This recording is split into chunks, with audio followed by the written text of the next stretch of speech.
So, ever wondered why Asian people eat their noodles on the streets in like that Asian squat position so easily? Or why they excel in Olympic squatting? Why more Western people excel in powerlift squatting and Celtic people excel in throwing things away? Well, it's because we're all built differently. Well, in this video we're not going to talk about all the different kind of squat forms there are, but I would like to make you realize that the width of standing can have a big influence on your squatting techniques.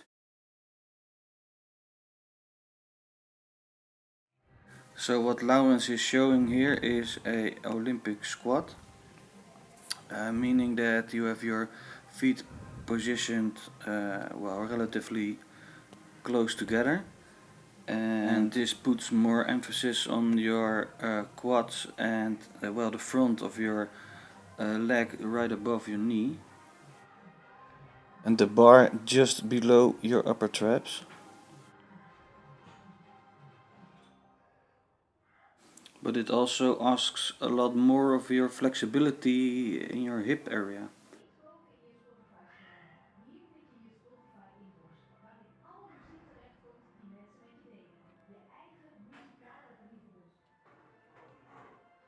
What I'm trying to show here is more of a powerlift stand, and this asks more of your hamstrings and well, a little bit less of your flexibility. It also allows you room for your core in between your legs.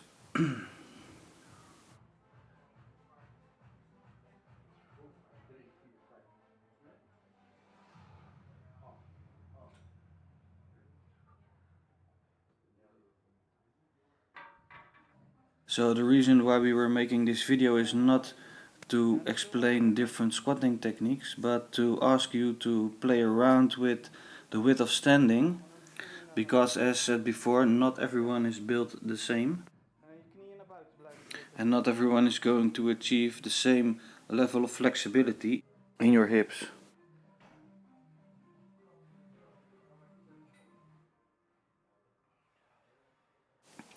Now what is interesting is the position of the hip and the lower part of your back. And in this squatting, with this squatting technique, you can see that alignment of the hip and the lower back stays relatively the same throughout the whole range of motion, as where in the Olympic squatting position your hip gets pulled somewhat underneath you.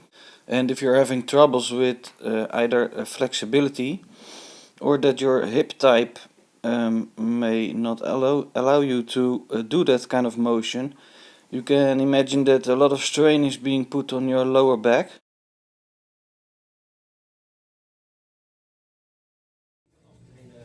Now, besides tons of hip opener and hip flexibility exercises you can find on the internet, I find this exercise to be really a good one for keeping that arch in your lower back in the constant range of motion for squatting.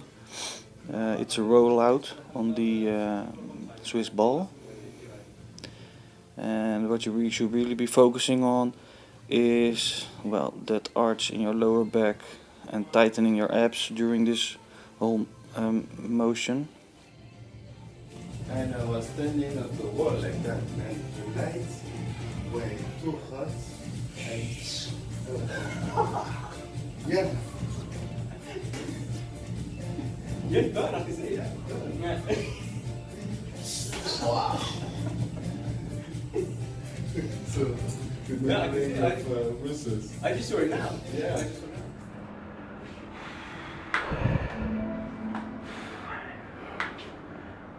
So no matter if you're doing powerlifting or bodybuilding, find that perfect stand for you. And if you want to have upper legs that do not fit no jeans no more, then do your squatting.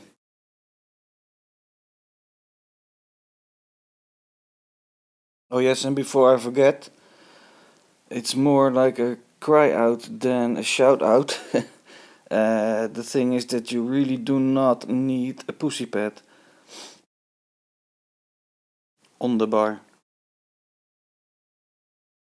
As you can see, without this rubber pad in between, the bar would have been on his vertebrae in his neck. And yes, that hurts. The bar should be on either your upper traps or right behind your shoulders. Yeah, no matter what kind of weight you are using, it really should not hurt. If it hurts, the bar is not in the correct position. For the correct bar position, there are tons of videos online to be found, and search for low bar versus high bar. And that's it. Thank you for watching.